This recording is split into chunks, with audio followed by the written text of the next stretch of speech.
Hello guys. तो कल हम लोगों ने जैसे कि बात की थी, कल हम लोगों ने बताया था कि हमारे पास इंटेस्टाइनल जूस है, उसमें हमने एंड हमारे पास पैनक्रेटिक जूस है, हमारे पास बाइल जूस है। हमने उसके कंटेंट्स बताए थे कि पैनक्रेटिक जूस में कौन कौन से एंजाइम्स प्रेजेंट होती है, बाइल जूस जो होता है उसमें कोई एंजाइम प्रेजेंट नहीं होती, इसलिए हम उसको सीडो जूस बोलते हैं या सूडो जूस बोलते हैं। प्लस एंड बाइल के हमने कंटेंट्स बताए थे, biliverdin, bilirubin, bile pigments, bile salts और क्या क्या चीज़ें थी उसमें, हमने फोस्फेट्स वगैरह का भी नाम लिया था। तो ये सारी चीज़ें हमने कल बात की थी। इसके अलावा कल हम लोगों ने बताया था कि कैसे हमको जो है फूड जो आ रहा है हमारे स्टमक से वो एसिडिक होता है हमको, लेकिन जो है ना पेनक्रेटिक एंजाइम्स और जो भी एंजाइम्स होती है उनके लिए हमको क्या चाहिए, एल्कलाइन मीडियम चाहिए। तो हमने क्या बोला था, जो म्यूकस हमने बात की थी म्यूकस की, प्लस ये जो बाइकार्बोनेट आयंस आए थे कहाँ से, पेनक्रियास से। ठीक है, ये सारे के सारे क्या करते हैं, म्यूकोसा को प्रोटेक्ट करते हैं। ठीक है, प्लस और है ना एंजाइम को कैसा बनाते हैं, एल्कलाइन मीडियम बनाते हैं। ये हम कल बात कर चुके हैं कि कैसे हमारा जो इंटेस्टाइन का मीडियम है वो एल्कलाइन बन गया।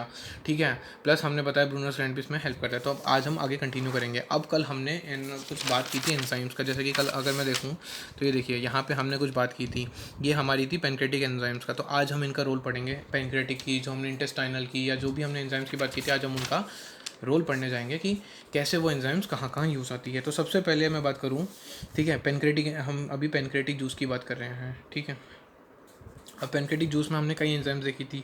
तो अब मैं बात करूँ तो प्रोटीन्स, ठीक है, इसके अलावा हमने, आप लोगों को याद हो, हमने स्टमक पढ़ा था। ठीक है, स्टमक के अंदर हमने क्या किया था, हमारे पास एंजाइम थी पेप्सिन, पेप्सिन एंजाइम थी। ठीक है, पेप्सिन ने क्या किया था, जो भी प्रोटीन्स वगैरह थे, ये देखिए इसमें अगर आप देखेंगे तो जो भी प्रोटीन्स थे उसको किस में कन्वर्ट किया था, प्रोटीएजेस प्लस पेप्टोन्स में कन्वर्ट किए थे। ठीक है, तो ये जो भी प्रोटीन्स, ठीक है, मतलब क्योंकि ऐसा नहीं है कि पेप्सिन ने सारे प्रोटीन्स को कन्वर्ट कर दिया था, कुछ ही प्रोटीन्स को कन्वर्ट कर पाए थे जो बचे वो, प्लस जो पेप्टोन्स जो कन्वर्ट किया था, प्लस प्रोटीएजेस। ठीक है, ये जो भी सारे के सारे अल्टीमेटली आ गए, ये जो हैं इसको कन्वर्ट करते हैं डाई पेप्टाइड्स में, डाई पेप्टाइड्स में और छोटे फॉर्म के अंदर। ठीक है, कौन करता है, तो कल हमने बात की थी ट्रिप्सिनोजन की। ट्रिप्सिनोजन एंजाइम हमने कल बोला था कि वो कन्वर्ट हो जाती है ट्रिप्सिन में, किसकी मदद से, एक एंटीरोकाइनेस करके था। ठीक है, कल आप लोग को याद हो तो हमने कल बात की थी, ये देखिए यहाँ पे हमने बोला था ये जो ट्रिप्सिनोजन है ये एक्टिवेटेड होता है बाय एंटीरोकाइनेस, किस में, ट्रिप्सिन के अंदर। ठीक है, ट्रिप्सिन में एक्टिवेट हो जाता है जो कि बाकी एंजाइम्स को एक्टिवेट करता है, कल हमने बात की थी। तो ये जो ट्रिप्सिन एंजाइम है, जैसे हमने स्टमक में पेप्सिन बोला वैसे पेनक्रियाज में ट्रिप्सिन होता है जो कि प्रोटीन्स के ऊपर काम करती है, तो ट्रिप्सिन। ठीक है, इसके अलावा एक है काइमोट्रिप्सिन। ठीक है, इसकी भी कल हमने बात की थी, ये भी एंजाइम है पेनक्रेटिक जूस में। इसके अलावा कार्बोक्सी पेप्टिडेज, जो कि इनएक्टिव फॉर्म में किस फॉर्म में प्रेजेंट थी, प्रो कार्बोक्सीपेप्टिडेज उसकी इनएक्टिव फॉर्म है, और एक्टिव फॉर्म ये है। ये सारी, ये तीनों की तीनों एंजाइम्स प्रोटीन्स और इन पे काम करती है, प्रोटीन्स के शॉर्ट फॉर्म पे काम करती है, और क्या बनाती है, डाईपेप्टाइड्स में कन्वर्ट कर देती है, मतलब और सिंपलर स्ट्रक्चर में इसको कन्वर्ट कर देती है। ठीक है, मतलब कि अल्टीमेटली हमारे पास क्या है, ये देखिए ये जो थे, ये तो क्या थे, पार्शली हाइड्रोलाइज्ड प्रोटीन्स थे, पार्शली हाइड्रोलाइज्ड प्रोटीन्स थे। मतलब क्योंकि कंप्लीटली तो ये प्रोटीन्स टूटे नहीं थे, क्योंकि अगर प्रोटीन्स टूटते हैं तो वो किस में कन्वर्ट होते हैं, अमीनो एसिड्स में कन्वर्ट होते हैं। ठीक है, प्रोटीन्स अगर कभी भी टूटते हैं तो जो सबसे स्मॉलर फॉर्म होता है प्रोटीन्स का, जो अब्जॉर्ब किया जा सकता है, वो है अमीनो एसिड्स। पर यहाँ पे ये पार्शियली हाइड्रोलाइज हुए थे क्योंकि पेप्टोन्स और प्रोटीजेस हैं। ये सारे के सारे जो पेनक्रेटिक एंजाइम्स के, पेनक्रेटिक जूस है उसके अंदर जो एंजाइम है उसके अंदर कन्वर्ट हो जाते हैं डाई पेप्टाइड्स के अंदर। ठीक है, ओके, अब ये सब ये कहाँ हो रहा है, ये पेनक्रेटिक जूस कहाँ पे काम कर रहा है, ये इंटेस्टाइन में हो रहा है। ठीक है, इंटेस्टाइन के अंदर काम कर रहा है ये। ठीक है, क्योंकि फूड जो है कहाँ से आ रहा है, स्टमक से आ रहा है, इंटेस्टाइन के अंदर। तो ये तो हो गया हमारा प्रोटीन्स के ऊपर बात। प्रोटीन्स के अलावा अब हम, आपको याद हो तो हमने बात की थी सलाइवरी ग्लैंड की, सलाइवरी ग्लैंड्स, और हमने सलाइवरी अमाइलेस की बात की थी, जिसको हमने दूसरा नाम दिया था पटाइलिन। ठीक है, सलाइवरी अमाइलेस की बात की थी हमने।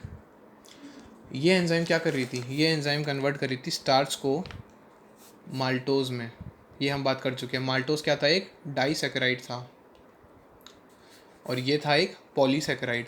ठीक है, देखिए ये एक तरीके की शुगर हैं सारी की सारी। अब देखिए ये जो स्टार्च है ये पॉलीसैकेराइड है, मतलब बहुत सारे सैकेराइड्स मिलके बनते हैं। ये जो भी चीज़ें हैं, क्या सैकेराइड वगैरह क्या होता है, ये हम पढ़ेंगे, ये बायोमोलिक्यूल्स में अच्छे से डिटेल में हम जाएंगे।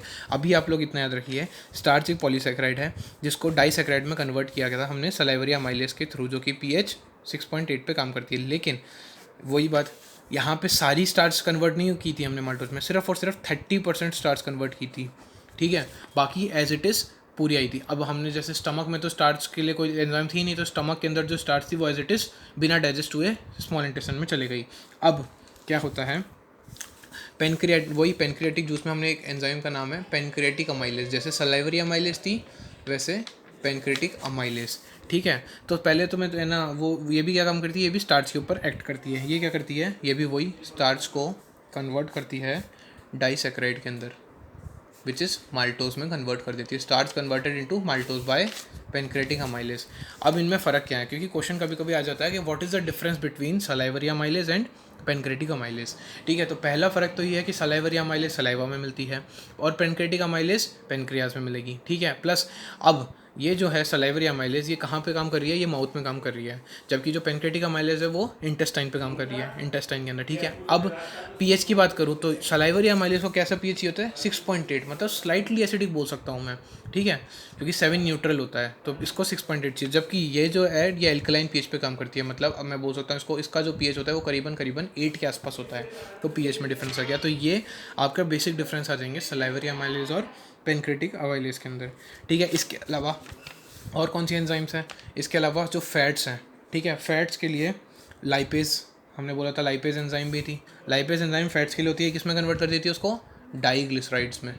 ठीक है, फैट्स की और शॉर्ट फॉर्म क्या है, डाइग्लिसराइड्स। ये आपको याद करने पड़ेंगे कि फैट्स के शॉर्ट फॉर्म क्या हैं, उनके क्या है। फैट्स किस में कन्वर्ट होते हैं, सबसे पहले डाइग्लिसराइड्स में, उसके बाद मोनोग्लिसराइड्स में। ठीक है, मतलब आप देखते जाइए कॉम्प्लेक्सिटी जो है जैसे जैसे हम नीचे जाते जा रहे हैं कम होती जा रही है, और अगर रिवर्स ऑर्डर में देखेंगे तो बढ़ती जाएगी। जैसे पहले मोनोग्लिसराइड्स से कॉम्प्लेक्स डाइग्लिसराइड्स, उससे कॉम्प्लेक्स फिर फैट्स आ गया, ऐसे। ठीक है, इसके अलावा जो न्यूक्लिक एसिड्स होते हैं वो, उसके लिए हमारे पास एंजाइम थी न्यूक्लियेजेस। तो ये जो न्यूक्लियेजेस है ये किस में कन्वर्ट कर देती है, न्यूक्लियोटाइड्स में, और फर्दर फिर न्यूक्लियोसाइड्स में। ठीक है, न्यूक्लियोटाइड और उसके बाद साइड, इसमें डिफरेंस देखिए टी और एस का है, ये बहुत बड़ा डिफरेंस है। ठीक है, न्यूक्लियोटाइड हो गया यहाँ पे, और यहाँ पे ये न्यूक्लियोसाइड हो गया। ठीक है, अब इसके अंदर मैं डिफरेंस आपको बता दूँ, यहाँ न्यूक्लियोटाइड का मतलब है कि इसमें एक फोस्फेट ग्रुप प्रेजेंट है। ठीक है, आपकी नॉलेज के लिए बता रहा हूँ कि यहाँ पे फोस्फेट ग्रुप प्रेजेंट है, इसलिए हमने इसको नाम दिया है क्या, न्यूक्लियोटाइड। जबकि न्यूक्लियोसाइड जो है उसमें फोस्फेट ग्रुप एब्सेंट है, इसलिए इसको हमने नाम दिया न्यूक्लियोसाइड। ठीक है, ये बेसिक डिफरेंस है कि क्यों इसको न्यूक्लियोटाइड और न्यूक्लियोसाइड बोला गया। ठीक है, इसके अलावा अब मैं बात करूँ तो ये हमारी हो गई सारी पेनक्रियाटिक एंजाइम्स। ठीक है, ये हमारी सारी की सारी पेनक्रियाटिक एंजाइम्स हो गई। इसके अंदर हमने बता दिया कि उन्होंने जो कॉम्प्लेक्स स्ट्रक्चर था उसको कुछ हद तक सिंपल फॉर्म में कन्वर्ट कर दिया, पर बिल्कुल नहीं। तो अब फाइनल सिंपल फॉर्म में कहाँ कन्वर्ट होगा, तो जैसा कि हम जानते हैं कि सबसे ज़्यादा जो डाइजेशन देखने को मिलता है वो आपका स्मॉल इंटेस्टाइन में ही होता है, उसमें भी कहाँ, ड्यूडेनम में। मैक्सिमम डाइजेशन अगर मैं बात कर रहा हूँ यहाँ पे जो वो हो रहा है ड्यूडेनम में। तो अब सबसे लास्ट में क्या आएगा, हमारा एक ही जूस बच रहा है, इंटेस्टाइनल जूस, जिसका दूसरा नाम हमने दिया था सक्कस एंटेरिकस। ठीक है, अभी क्या होता है, ठीक है, ये एक्ट करता है जो भी आपका जो ये हमने रिएक्शंस दी इसमें, ये जो भी हमारे प्रोडक्ट्स बने ना इनके ऊपर ही एक्ट करता है, acts on the above products. जो भी आपके ऊपर के जो प्रोडक्ट्स बने इनके ऊपर ये काम करेगा और उनको किस में कन्वर्ट कर देगा, सिंपल अब्जॉर्बेबल फॉर्म्स में, जो अल्टीमेटली हमारा गोल था, जो हमको चाहिए था। हमको क्या चाहिए था, हमको अल्टीमेटली ये सिंपल अब्जॉर्बेबल फॉर्म्स ही चाहिए थी। ठीक है, तो अल्टीमेटली ये जो इंटेस्टाइनल जूस है ये कन्वर्ट कर देगा लास्ट में ये सारों को इसमें। तो देखिए कैसे। ठीक है, सबसे पहले तो मैं बता दूं ये कहाँ पे हो रहा है, ये सारा का सारा वही इंटेस्टाइन के अंदर हो रहा है। इंटेस्टाइन के अंदर म्यूकोसा जो होता है उसमें होता है ये सारा। ठीक है, अब इसमें कैसे, सबसे पहले देखो मैं बात करता हूँ, हमने यहाँ पे केस बात की थी प्रोटीन्स की, क्या बने थे लास्ट में हमारे पास, डाईपेप्टाइड्स। तो इसके जो यहाँ पे प्रोडक्ट थे वो यहाँ पे एज अ रिएक्टेंट के फॉर्म में बन जाएंगे। अब डाईपेप्टाइड्स, अब देखिए इनके एंजाइम्स याद करना बहुत आसान है। आपका रिएक्टेंट में क्या है, डाईपेप्टाइड, तो एंजाइम आ जाएगी डाईपेप्टाइडेज। ठीक है, डाईपेप्टाइड से डाईपेप्टाइडेज क्या बन जाएगा, सबसे सिंपल फॉर्म क्या होता है, अमीनो एसिड। प्रोटीन्स का सबसे सिंपल फॉर्म होता है अमीनो एसिड। ठीक है, इसके बाद मैं बात कर रहा हूँ माल्टोस, हमने माल्टोस बनाया था, एंजाइम माल्टेस। ठीक है, लास्ट में ए एस ही लग रहा है सबके अंदर, सारी एंजाइम्स बड़ी आराम से देखिए। माल्टोस किस में कन्वर्ट हो जाएगा, अपन क्या बोलते हैं, अपन ने आप लोगों ने 10th क्लास में पढ़ा है, रेस्पिरेशन वगैरह में आपने पढ़ा है, या फूड वगैरह के लिए आपको जो एनर्जी सोर्स है वो क्या है, ग्लूकोज। तो माल्टोस कन्वर्ट हो जाता है ग्लूकोज प्लस ग्लूकोज में। ठीक है, 2 ग्लूकोज से मिलके बनता है माल्टोस। ठीक है, तो ये सबसे इजी फॉर्म में हो गया, सिंपल फॉर्म में कन्वर्ट हो गया। आगे चलें, जो लैक्टोज होता है, एक ऐसे ही एक लैक्टोज भी होता है इसके एंजाइम वही लैक्टेज ASE लग जाएगा लास्ट में। ये जो है ये ग्लूकोज प्लस गैलेक्टोज से बनता है। गैलेक्टोज भी एक तरीके की शुगर होती है, ठीक है, इसके बारे में भी हम बायोमोलिक्यूल्स में पढ़ेंगे।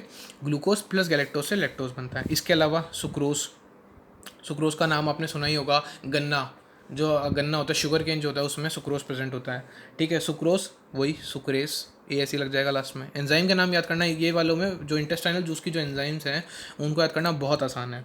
सुक्रेज आ गया, ये किस में कन्वर्ट होता है, ग्लूकोज प्लस फ्रक्टोज में, ग्लूकोज प्लस फ्रक्टोज, ठीक है, आपने नाम सुना होगा फ्रक्टोज का भी। तो ग्लूकोज प्लस फ्रक्टोज जो है उसमें कन्वर्ट हो जाता है ये।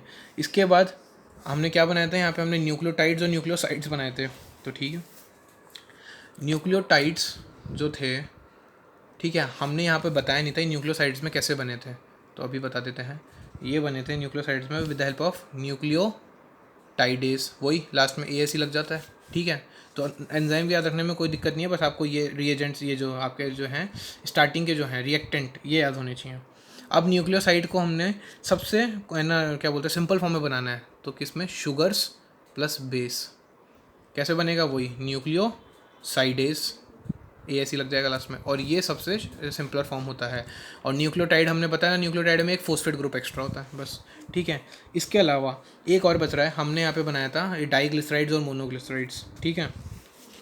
तो जो डाई एंड जो मोनोग्लिसराइड्स हैं, जो डाई एंड मोनोग्लिसराइड्स हैं वो किस में कन्वर्ट हो रहे हैं, वो किस में कन्वर्ट हो रहे हैं, सबसे फैट्स जो होते हैं सबसे सिंपलर फॉर्म होता है उसका fatty acids plus glycerol.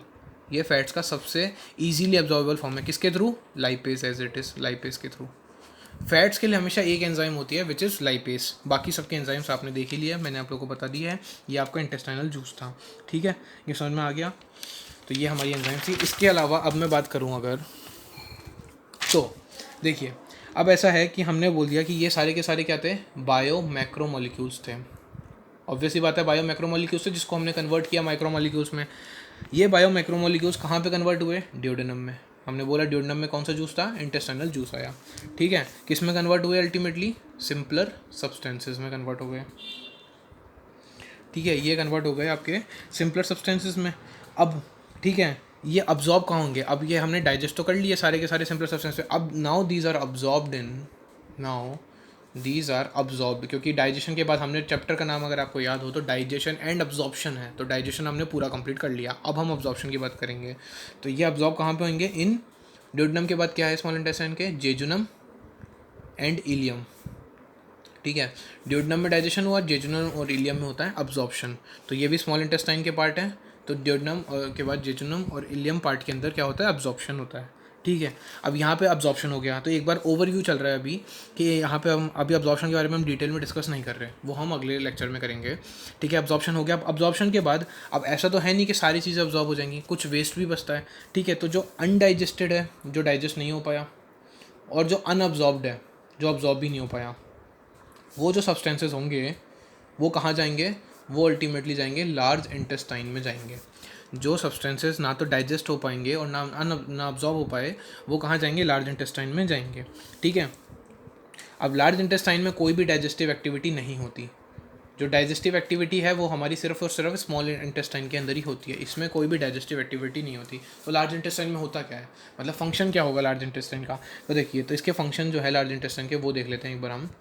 Large intestine का फंक्शन कुछ इस तरीके से है कि ये किसका अब्जॉर्प्शन करता है, पर किसका, वाटर का। ये इंपॉर्टेंट है, वाटर का अब्जॉर्प्शन जो होता है लार्ज इंटेस्टाइन में होता है, कुछ मिनरल्स का, ठीक है, और कुछ ड्रग्स का, है ना। ये क्या है, ये अब्जॉर्प्शन होता है, क्या उनका कहाँ पे होता है, लार्ज इंटेस्टाइन में होता है। इसके अलावा वही हमारा म्यूकस, हमने बोला ना म्यूकस लगभग पूरी बॉडी में हर जगह सिक्रीट होता है, यहाँ पे ये इनके अंदर भी म्यूकस का सिक्रीशन होता है। तो वही यहाँ पे म्यूकस की ज़रूरत कहाँ पड़ गई, तो वही म्यूकस का तो फंक्शन कांस्टेंट रहेगा हमेशा। क्या म्यूकस क्या करता है, जो भी वेस्ट बना, ठीक है, जो भी वेस्ट बना उसके साथ चिपक जाता है, ठीक है, वेस्ट के साथ एधर कर जाता है, ठीक है, एधर कर जाता है ये। अब एधर कर जाएगा, ठीक है, उसके बाद क्या होगा, तो ईजी लुब्रिकेशन में है ना, ईजी लुब्रिकेट करता है, हेल्प करता है ये। कैसे? जो भी वेस्ट वगैरह बना, ठीक है, वाटर का अब्जॉर्प्शन हो गया, मिनरल्स वगैरह का हो गया, तो अब जो वेस्ट बना वो उसके साथ म्यूकस चिपक जाएगा ताकि वो आसानी से आगे जा पाए। ठीक है, जो म्यूकस है वो लार्ज इंटेस्टाइन से आगे जा पाए, तो उसके ईजी पैसेज के लिए ईजी लुब्रिकेशन हो जाए, ताकि उसका पैसेज जो है वो आसानी से हो जाए, आसानी से वो आगे निकल जाए। अब कहाँ जाएगा? लार्ज इंटेस्टाइन से आगे कहाँ जाएगा? तो जो भी आपका अनडाइजेस्टेड अनअब्जॉर्ब जो आपके जो वेस्ट था, जो भी अनडाइजेस्टेड और अनअब्जॉर्ब सब्सटेंसेस था, उसको हम क्या बोलते हैं? फीसिस। फीसिस बोलते हैं हम। ठीक है, जो भी अनडाइजेस्टेड और अनअब्जॉर्ब सब्सटेंसेस उसको हम फीसिस बोलते हैं। अब ये लार्ज इंटेस्टाइन में कहाँ जाएगा? Enters into caecum. Large intestine का पहला पार्ट क्या था? सीकम, फिर कोलॉन, फिर रेक्टम। तो सबसे पहले जाएगा ये सीकम में।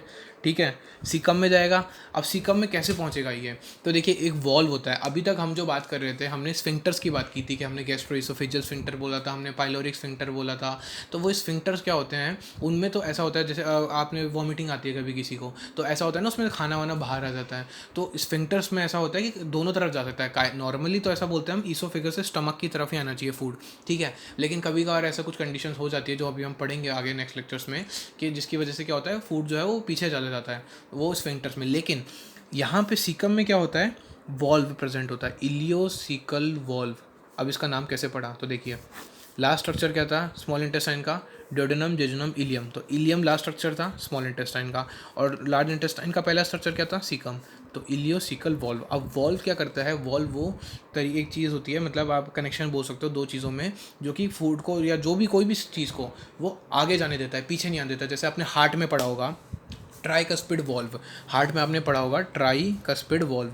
अब वो जो ट्राइकस्पिड वॉल्व है वो हमेशा एट्रिया से वेंट्रिकल में ही ब्लड आने देता है, अब रिवर्स नहीं जाने देता। तो ये खास बात है वॉल्व की, कि कभी ये रिवर्स फ्लो नहीं जाने देता।